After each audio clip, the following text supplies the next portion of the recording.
मेरे प्रिय बेटा बेटियों, भांजे भांजियों, आप सबको शुभकामनाएं और आशीर्वाद। झंडा ऊंचा रहे हमारा, विजयी विश्व तिरंगा प्यारा, इसकी शान न जाने पाए, चाहे जान भले ही जाए। ये केवल गीत नहीं,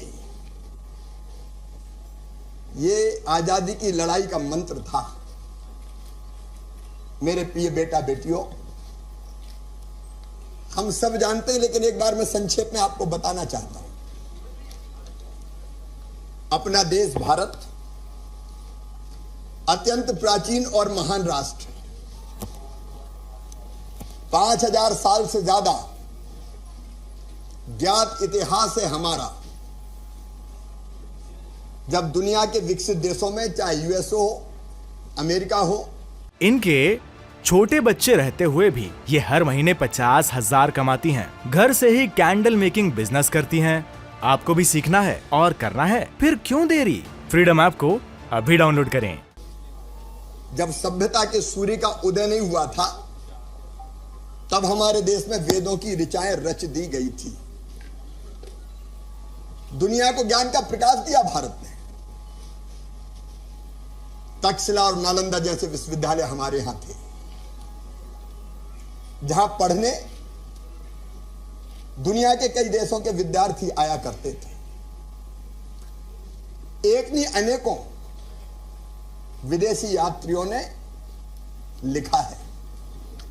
भारत के ग्रंथ कई दुनिया के कई देशों में गए। हम राज्यों में अलग अलग उस समय बटे होते थे, लेकिन सांस्कृतिक रूप से भारत एक था। गौरवशाली इतिहास है हमारा, जिस पे हमें गर्व है। मेरे प्रिय बेटा बेटियों, ये देश है जिसने हजारों साल पहले कहा, एकम सद विपरा बहुधा वदंती। सत्य एक है, विद्वान इसको अलग अलग तरीकों से कहते हैं। ये हमारा देश है। संयुक्त राष्ट्र संघ का उदय हुआ सेकेंड वर्ल्ड वॉर के बाद, द्वितीय विश्व युद्ध के बाद, लेकिन भारत ने हजारों साल पहले कह दिया था, अयम निजम परावेत्ति गाना लघुचेत साम उदार चरिता नाम तो वसुदैव कुटुंबकम। ये मेरा है, ये तेरा है।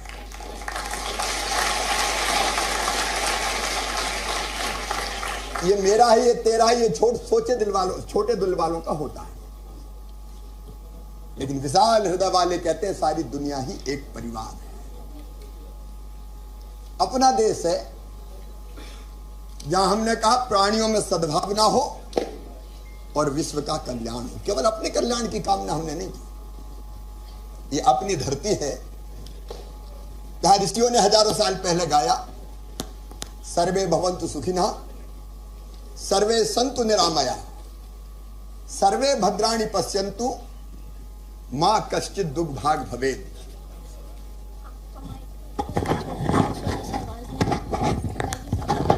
थैंक यू बेटी।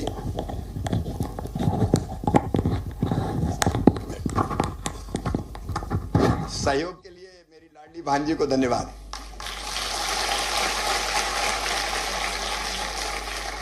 सर्वे भवन्तु सुखिनः, सर्वे सन्तु निरामया, सर्वे भद्राणि पश्यन्तु, मां कश्चित् दुर्भाग भवेत्। केवल हम नहीं, सब सुखी हो, सब निरोग हो, सबका मंगल हो और सबका कल्याण हो।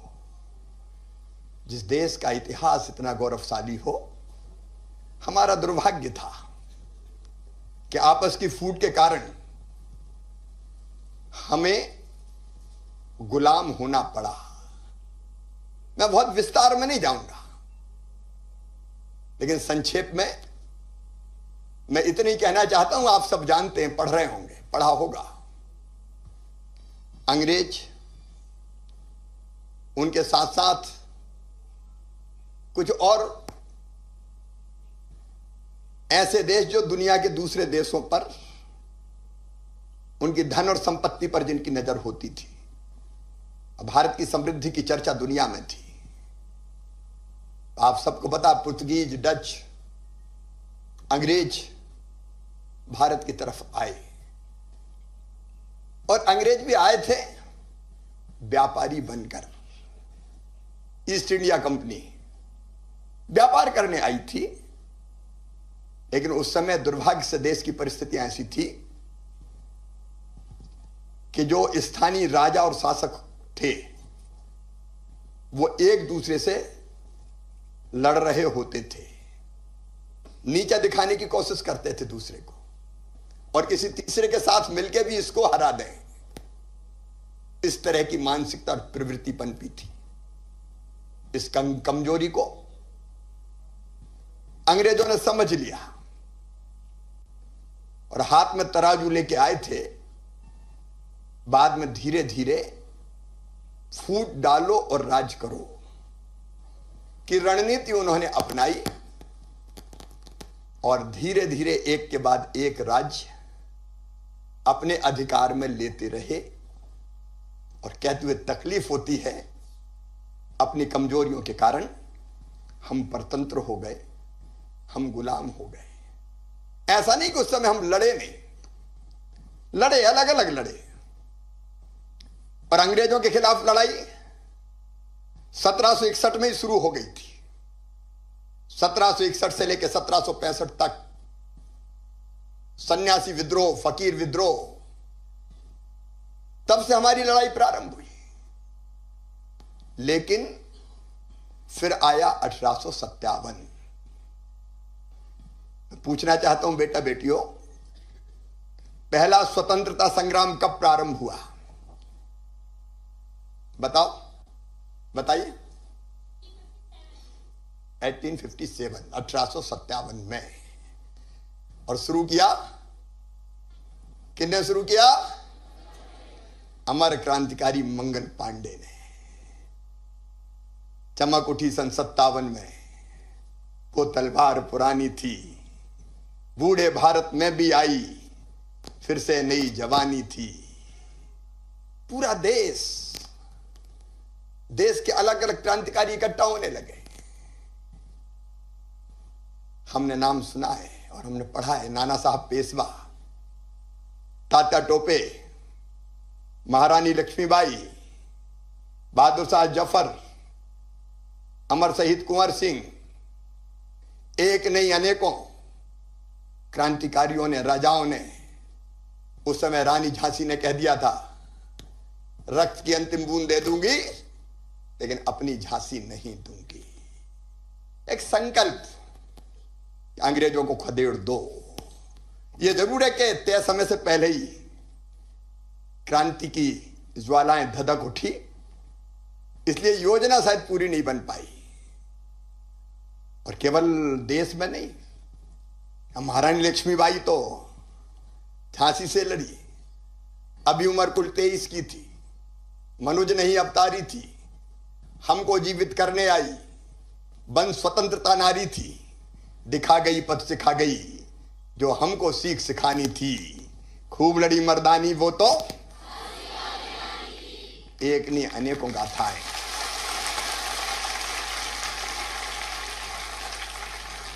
अपने मध्य प्रदेश में भी कितने क्रांतिकारी हुए।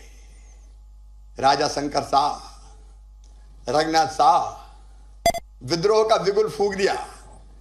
जबलपुर मंडला के आसपास कुंवर चैन सिंह, राणा बट्टावर सिंह, टंट्या मामा, भीमा नायक, खज्जा नायक, बादल भोई, राजा विभूत सिंह, एक नहीं अनेकों क्रांतिकारी जिन्होंने संघर्ष का बिगुल फूंक दिया। यह अलग बात है कि पहला स्वतंत्रता संग्राम हमारे अपनों के कारण ही पूरा सफल नहीं हो पाया।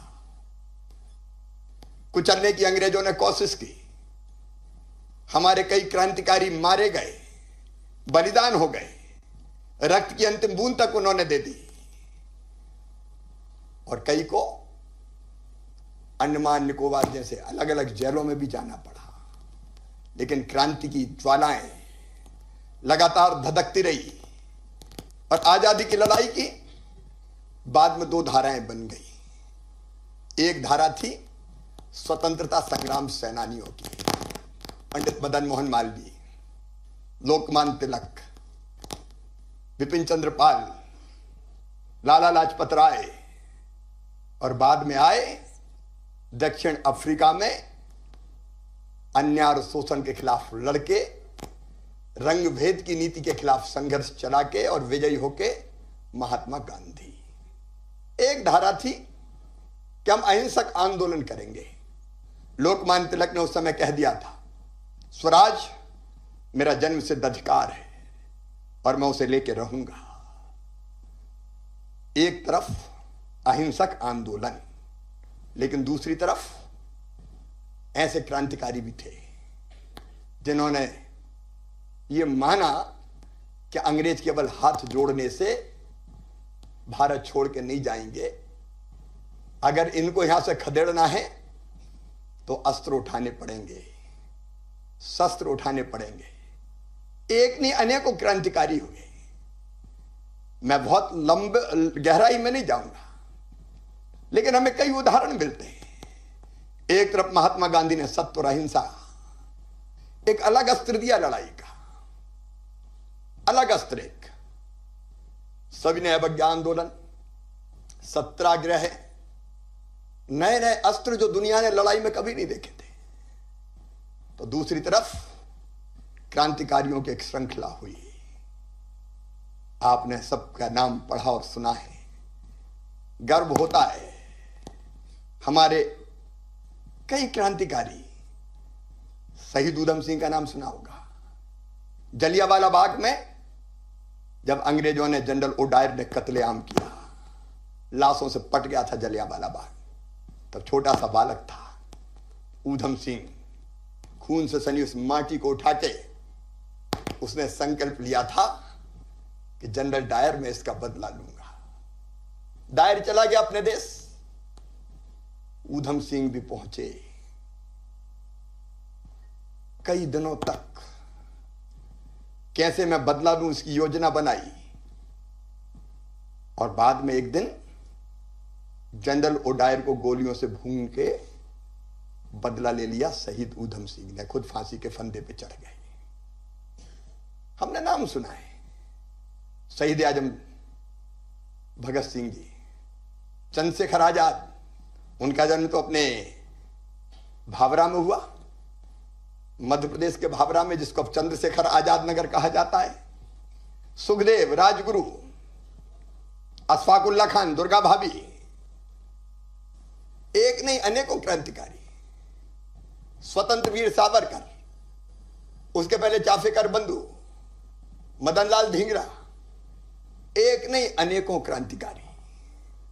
अब एक घटना सुनाता हूं। चंद्रशेखर आजाद 14 वर्ष के थे। भारत माता की जय बोलना अपराध था। वंदे मातरम का उद्घोष कोई कर नहीं सकता था, क्योंकि वंदे मातरम भारत की आजादी का मंत्र बन गया था। लेकिन बालकों की टीम लेके निकल पड़े चंद्रशेखर आजाद। वंदे मातरम, भारत माता की जय पकड़ लिए गए और 15 बेत मारने की सजा सुनाई गई। छोटे से चंद्रशेखर लिटा दिए गए और बेत मारने की सजा प्रारंभ हुई। हाथ उठता, सड़क से बेत पीठ पर पड़ता, लेकिन जैसे ही बेत पीठ पर पड़ता, आवाज आती चंद्रशेखर आवाज की, भारत माता की जय, भारत माता की जय।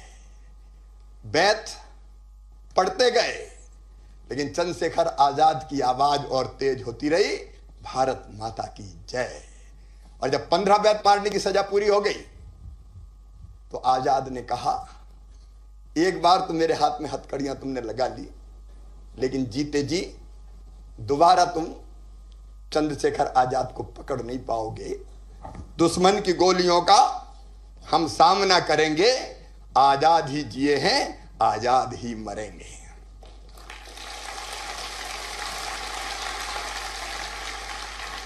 और हम जानते हैं, जब एल्फ्रेड पार्क में, इलाहाबाद में, अपनों की गद्दारी के कारण जब वो घिर गए, तो अनेकों अंग्रेजी सिपाहियों को मारा उन्होंने। लड़ते रहे, लेकिन जब उनकी माउजर पिस्तौल में अंतिम गोली शेष बची, उसको दमतुल बुखारा कहते थे अपनी पिस्तौल को, जब अंतिम गोली बची तो भारत की माटी को उठा के उन्होंने कहा, मां मुझे माफ कर देना, मैं तेरी इतनी ही सेवा कर सका। और अपनी कनपट्टी से नली लगा के ट्रिगर दबा दिया। जीते जी दोबारा चंद्रशेखर आजाद को अंग्रेज पकड़ नहीं। इनके छोटे बच्चे रहते हुए भी ये हर महीने 50,000 कमाती हैं। घर से ही कैंडल मेकिंग बिजनेस करती हैं। आपको भी सीखना है और करना है, फिर क्यों देरी? फ्रीडम ऐप को अभी डाउनलोड करें।